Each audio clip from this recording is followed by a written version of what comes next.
Alright, so I've got the reflective vase more or less rendered. Let's talk about something that's really, really important, dealing with the biggest part of the composition, the background and the table. Right? Once again, value is very relative. It's very difficult to determine how dark things need to go until you can make comparisons. And since the biggest comparison you're going to make is between the objects and the background, you should put in the value of the background very early in your drawing. So right now, I'm going to start erasing the lights on the table. The fact that it's going a little bit lighter here. Obviously we're dealing with a gray background, so I'm not going to erase all the way light. But you can see that once I've erased here, it's going to make the vase look considerably darker. So really, before you finish any of the objects, you should be thinking about what the value of the background is. Okay, so let's start erasing out the value of the table. Use your kneaded eraser to do this. And then pay attention to a very important and simple principle. Value should always be moving. Value should always be moving. What does that mean? That means that whatever value you have here, the value here is going to be a little bit different. The value here is going to be a little bit different. Right? Nothing is evenly lit all the way through. Right? In this case, this part of the table is closer to the light source, and going this way, we have something called light fall-off. Less and less light is hitting the table, and it's getting a little bit darker. So, in order to get a three-dimensional, realistic effect, you want to make sure that you're constantly changing the value of your object. It's lighter here, and gradually, little by little, it's getting darker this way. That'll make your composition feel more complete. It's going to give a sense of light hitting the objects and give you a better drawing. So keep the value moving. Shade every part of your drawing. Don't leave any part of your drawing unrendered without any kind of value transition. That's one of the things I'm going to be grading you guys on. How complete are your drawings? Have you thought about what's happening here as much as what's happening in the center of your object? Now, I would erase out. Another really good way to get soft transitions is to get a big clump of paper towels. So I've got these blue towels here, and they're going to help me get some softer transitions. Imagine this is kind of like a large stump.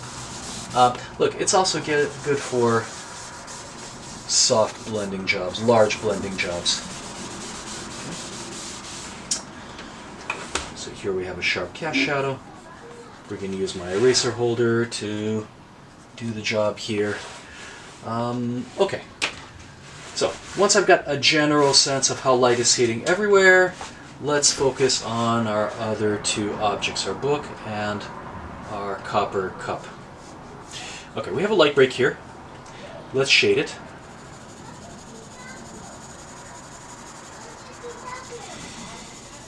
Now, this cup is considerably darker than your white pear, so when I shade the light break, I need to go darker. All right, we don't want to make our copper cup and our white pear look like they're made of the same material. We want to indicate the fact that the copper cup is dark. So it's a relatively dark object. Why didn't I shade down? Well, I already have the value. Right? The general local value of the cup is about the same value as the paper. So here, when we're dealing with a darker material, I'm going to shade down.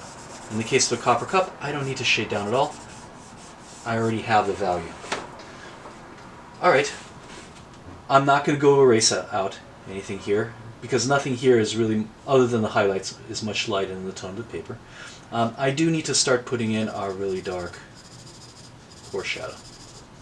When I put in the coarse shadow, I'm going to make it darker than the coarse shadow I see here, because we're dealing with a darker object.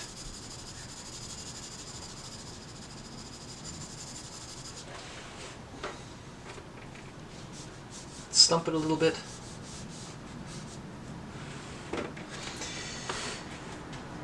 And maybe we need to stump a little bit here because I noticed that the copper cup is a little bit lighter here, and then towards the edges it also starts going darker this way. And, let's get the shadow inside the cup.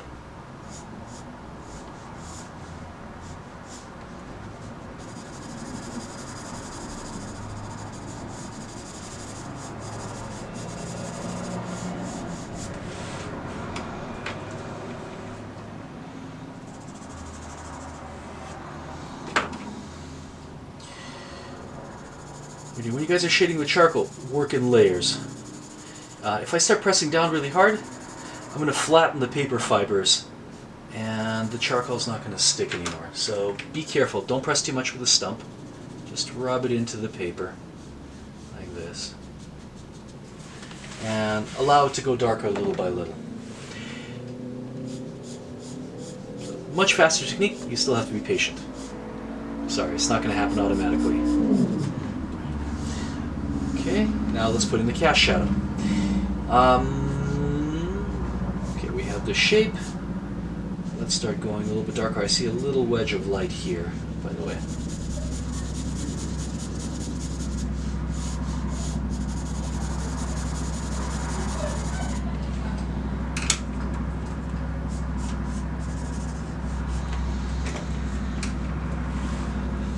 Okay, once the object looks round, which it does, I think, at this point, now we can start putting some of the reflections in.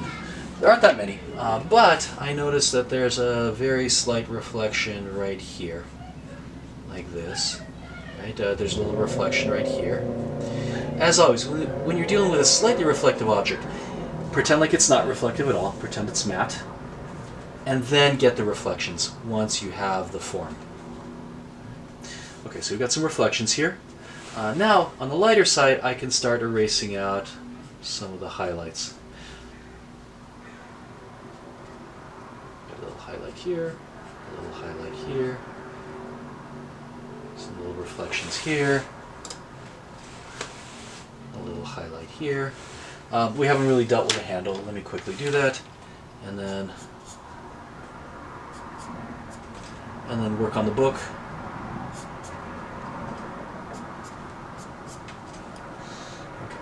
Dark shadow here, like this. It's going darker this way.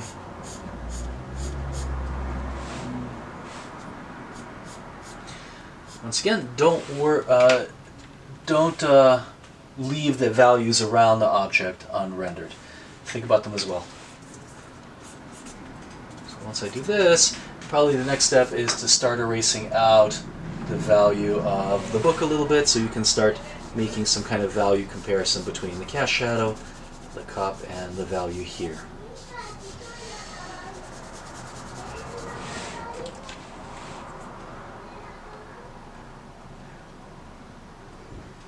Highlight there, a little tiny reflection there.